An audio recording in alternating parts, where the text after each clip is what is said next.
我们做好的裤子上面平整，下面吊裆、夹裆，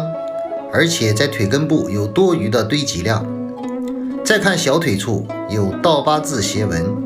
这样的问题我们应该怎么去处理呢？首先，我们先看一下它出现的夹裆情况，是因为它的大腿根部余量不足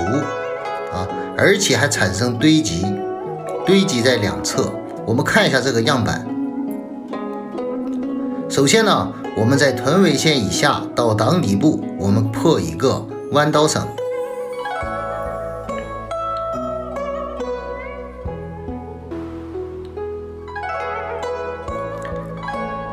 我们要直接上提1公分，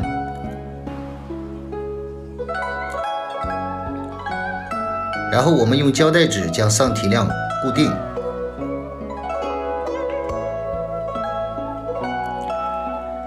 在腿根部处中间我们再做一个弯刀绳，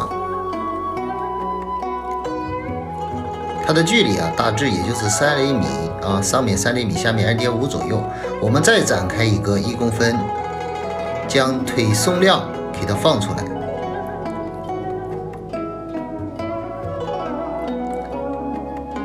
这样呢，我们先看一下样片下面呢，我们先不要动，上面呢，裆弯处我们下挖0.7到1厘米，根据我们的堆积量，我们来判断这个量下挖的量。然后我们在缝制的时候进行拔裆处理，这样我们没有改弯。我们来测量一下横裆距离与中心线的距离，一看中心线偏移这也主要是小腿弯起倒八字的一个主要原因。我们在调整中线的时候要平分腿根部，然后移动中心线，这样呢，我们把内裆不足的地方我们给补上去，